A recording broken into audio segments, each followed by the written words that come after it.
what to do when right goes wrong. Is there any justifiable reason for my heart being broken? Is there any purpose in my pain? Can you make sense out of my sadness? Or did I just go through all of that for nothing? It's about the obstacles. It's about the challenges. It's about the pain that you endure along the way. Stand on the platform, and when that happens, your mind has to immediately shift back, because now you felt and tasted something that you can only get through winning. Are you willing to do it again? If you're willing to suffer, and I mean suffer, your brain and your body, once connected together, can do anything. You have to do the process. The process is non-negotiable. It's just, you have to do it. It's about the grind. Do you have the courage to think? Because if you can think, you can change. You can move, you can evolve, you can grow, you can become. You are one idea away. Your credit is not a problem. Your car is not a problem. Your situation is not a problem. Your thoughts are the problem. As a man thinketh in his heart, so is he. Everything starts in the thoughts you think. You are no better than the thoughts you think. If you think little, you go little. If you think weak, you go weak. What I need you to do is I need you to find a reason to keep going. And if you can find a reason to keep going, I know you're strong enough. Every human has what it takes to get past whatever they're going through, if they decide to. If you want to level up your character, then you need to get out here and do it. That's the game. Go look in the mirror right now. Humble yourself. Stop sitting there with an ego. Realize you ain't shit. You need to be around brave men. You need to be paying attention. Listen to the truth. I wasn't born this way. I absolutely not really made myself this way. And any single one of you men out here can do the same thing. If you're a man, you have duty, you have honor, you have things you should be doing regardless of how you feel. You should get up and do what needs to be done.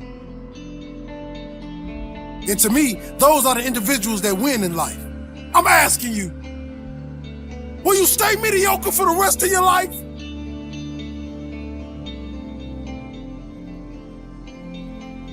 Success happens to you not because you desire it, because you earn it. Everybody desires it. It comes only if you're capable of it. You know, we say in yoga, if you keep one eye on the goal, you have only one eye to find your way. That's not a good way to play a game. It's better both your eyes are on the game. The winning the cup and the accolades are things which happen because we play a game well. It's not because we want them, it'll happen. Because we play well, it happens. So it's always best that we keep our eyes, our body, our mind, everything focused on just one thing. That is when a human being functions at his maximum efficiency. If everything is focused in one way, your body, your energy, your mind, everything is organized in just one direction. A person who's going in one direction will go somewhere. A person who's trying to go in 5 different directions will not go anywhere. For one who is seeing this life as a stepping stone for a larger possibility, for him, there is no failure.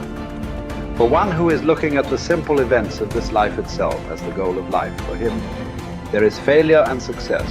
If you are just seeing this life as a stepping stone for a larger possibility, if you have a good deal, you use that for your well-being. If you have a bad deal, you use that for your well-being. The economy was on the boom when every fool could be successful. When the economy is on the boom, everybody gets carried, isn't it? Now there has been a meltdown. Now it takes something else to be successful. It doesn't matter what the hell happens with your life. If you are seeing this life only as a stepping stone for a larger possibility, then whatever the situation, it is beautiful and very useful. So various situations in your life, either you can use it to make yourself stronger and better, or you can sit and cry. This is the choice you have. Everything. It doesn't matter what happens. The most horrific event happened in your life that also can be used for your growth and your well-being. So the fear of failure. Failure is bad enough. Fear is adding spice to it, isn't it? I'll give you a formula. If you want to know what makes people happy at the most basic level, when your life conditions match your blueprint, when your life conditions are what you're expecting, not your ultimate dream, but when you meet your basic expectations, you're happy. If your life conditions are better than you expected, you're over the moon. If your life conditions don't match your blueprint, your expectations, you have pain. If your life conditions don't match your blueprint and you believe I'm unable to change it, it's something wrong with me, or it's a permanent problem, or it's pervasive, or it's personal, you get into learned helplessness, then you're going to suffer. And so nothing is permanent, not even the body is permanent. Certainly no problem is permanent. Your soul might be the only thing that might be permanent, right? So it's really helping people to understand that when the life conditions change, your blueprint has to change with it. Either if you're not happy, you either have to change your life or change your blueprint, your expectations. Usually it requires a combination of those two. So often what you say people is slighting is their life conditions changed, and then what they were doing wasn't enough to make them feel the way they wanted to feel, and so then they adapted to an old style of coping. They went back to smoking or drinking or eating or yelling at people or whatever the pattern may be. But that's because they didn't continue to grow. And so that's why it's not a static thing with me. I teach people not just, okay, you're going to make these changes in your values. It's like, you got to look as your life conditions change. You're going to make that happen. As you hit different stages of life, you're going to have to make those decisions. And people everybody wants their life to be better, but no one wants to change, right? So we have to keep changing as the life conditions change. We got to update our blueprint, our values, our beliefs, our rules about how to play the game. And we have to update our behaviors to adapt to where the environment is. If you don't do that, you're in trouble. There are many people during COVID who it was the most horrific experience. There are many people that learned to use COVID, not like COVID used them. They grew their businesses, they expanded their mind, they shifted their emotions. They did things they never would have done. Other people gained 20 pounds, right? So it's all a matter of, do you adapt to the life conditions? And do you learn how to learn? Because this isn't a one-time thing. Oh, I did this thing. I went and worked out for a weekend. Now I'm pumped.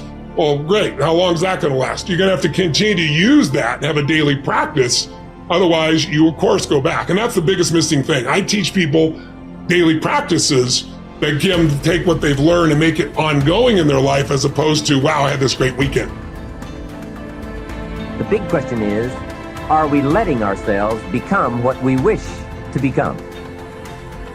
In this most important subject of association, here are some actions you may want to take. First, disassociation. You may, after a study of those 3 questions, who am I around, what are they doing to me, and is that okay, you may come to the serious conclusion that there are some people you just have to break away from. I'm not saying that it's an easy step to take, and it's not to be taken lightly. However, I am saying it may be an essential task. You may just have to make that hard choice not to let certain negative influences affect you anymore. Remember, it could be a choice that saves the quality of your life. The second action you may want to take is limited association.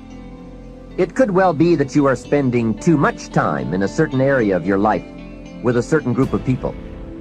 It's easy to put time and effort in the wrong place. The guy spends 3 hours at the ball game and 30 minutes listening to the sermon. See, that's called out of balance. 30 minutes for spirituality, 3 hours for entertainment. That doesn't weigh well 5 years from now, 10 years from now, when you take a look at the sum total of your values in your life.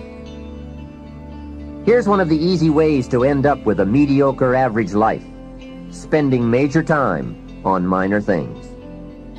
Sophisticated people learn to weigh everything before they spend time or money. You've got to weigh before you pay. Whether you're going to spend heavy time or light time, you've just got to weigh. Otherwise, if you're not careful, you can get trapped into spending heavyweight time with lightweight people. Now, it's okay to have casual friends as long as you give them casual time, not serious time. Spend major time with major influence and minor time with minor influence. It's so easy to do just the opposite, but don't let it be said that you fell into that trap. So maybe all you need to do to change some of the influences in your life is not to eliminate them, but merely limit them. Say, I have a good time with these people, but I'm not going to spend days and days with them anymore. I'm just going to cut that down and save some of that time for more major people and more major enterprises. Remember, it's your life. You can spend your time with whomever you want and whenever you want. But you didn't invest in this program for me to kid you. Take a look at your priorities and your values. We have so little time at our disposal. Wouldn't it make sense to invest it wisely? If you have only $100 in your pocket, it's okay to spend $20 for fun and put $80 toward your important values and commitments. But would you be happy reversing those percentages? Better to put the majority of your money where you know it will get you a positive return, rather than put it where the taste is brief and the results are poor. Of course, you must be the judge. You must determine whether the situation and the people call for disassociation or limited association. But remember, if it isn't taking you where you want to be 5 years from now, 10 years from now, now is the time to fix it.